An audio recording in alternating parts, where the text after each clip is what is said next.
I subscribe to National Geographic magazine, and I also watch Nat Geo channel on cable TV. The magazine itself is a great publication, really, with very interesting articles and beautiful photographs about the world and nature.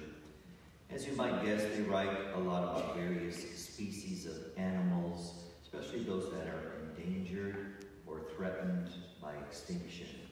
It's true, you know, thousands of species of creatures have come and gone through the millennia. That's part of the process of natural selection. But some of the species are endangered because of our selfishness and our lack of concern. Now, you may disagree with me about this, but I like to believe that God had a purpose in creating all the creatures that we have known in our world. And I believe their existence has somehow contributed to the balance of nature. Therefore, I am favorable to doing what we can to keep as many species alive as possible. Now, right now you're asking yourself, what the heck does this have to do with those things? Well, I think there's another species that is endangered, especially in our day and age. This species is essential to maintain the quality of life of the human family. And that endangered species is known as the saints. Saints, or saintly people, seem to be in increasing danger, becoming so few in our world that the spiritual welfare of the human family will suffer. Saints, or truly holy people, are a rare breed to begin with. If you pick up a book of saints, you'll find that these are truly unique people. Their lives come along every so often. Some of them lived in biblical times. Their lives intersected with that of Jesus, such as the apostles, Martha and Mary, Lazarus, Mary, the mother of Jesus, Joseph, Zechariah, and Elizabeth. There are saints who went on missionary journeys and left us writings that are now part of the New Testament, like Paul, Timothy, Titus, the writers of the 4 Gospels. They're the second-generation Christians who kept the gospel alive in the time just after Christ. Then there are saints who lived in the early centuries after Christ. These were Christian folks who lived in turbulent times. The first saints were martyrs of Roman persecution, those who died for their faith. Subsequent saints were often the early bishops, theologians, deacons, and priests who helped formulate church doctrine and helped grow the faith. In times when society and the church were in turmoil, saints were the reformers who gave of themselves to found religious orders to bring much-needed change to the church.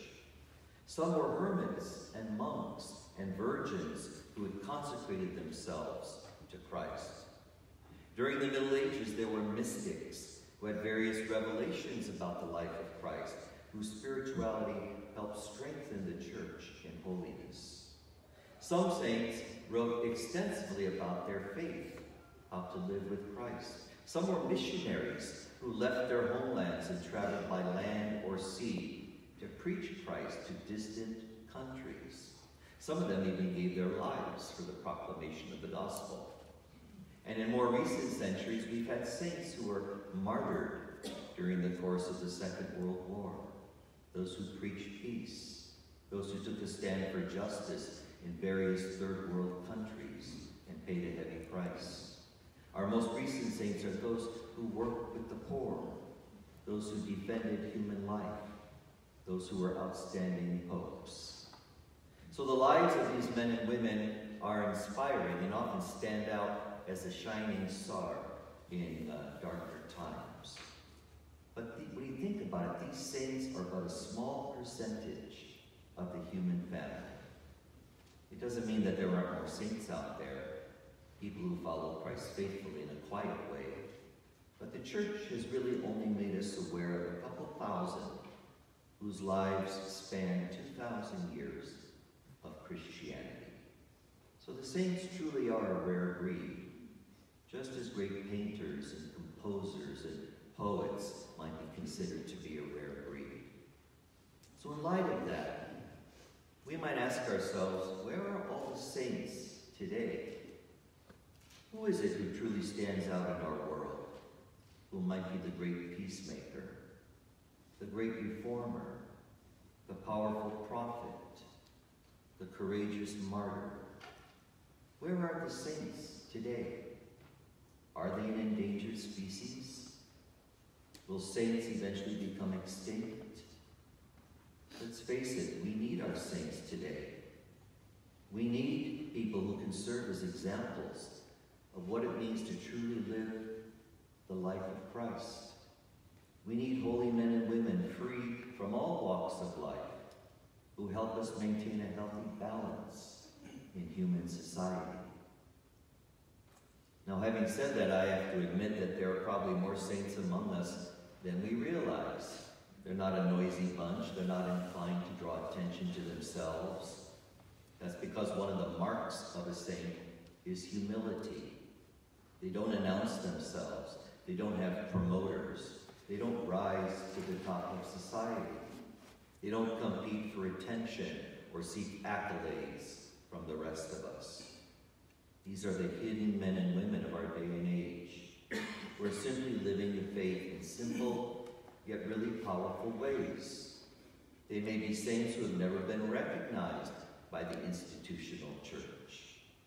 Therefore, it's quite possible that saints are not necessarily an endangered species, but are quietly at work in our world, like yeast in a batch of dough. By their faith and their holiness, they make our world a holier place. Their prayers assist the rest of us as we struggle to live out our faith. So our celebration of All Saints' Day honors these men and women who may be quite numerous. We may never know their names.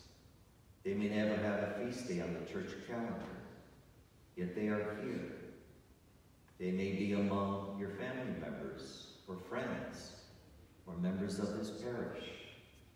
It's quite possible that you have known or lived near a saint without necessarily realizing it. So here's the contradiction that we are facing. Saints seem to be a rare breed, and a breed in danger of extinction. But there are more of them among us than is generally known. And if you want to try and find a saint, you might start by considering the psalm that was given to us in this Mass. It says, "This is the people who longs to see your face, those whose hands are sinless, whose hearts are clean, who desire not what is vain." I think you would agree with me that our world desperately needs more of these kinds of people. These are the saintly people we'd like to have in public office, people with clean hands and pure hearts. They're the people we like to have teaching and influencing our children and grandchildren.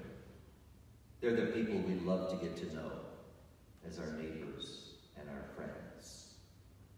But better still, wouldn't it be wonderful if we were those saints?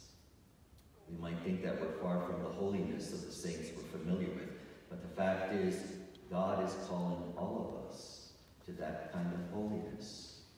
We simply have to want it, to pray for it, and to live it. So on this All Saints' Day, let us honor those whose lives are known to us and who have shaped our human history. And let us also honor those who are saints among us, whoever they are, wherever they may be. We need them, and we honor them on this day. And let us be inspired to be just like them.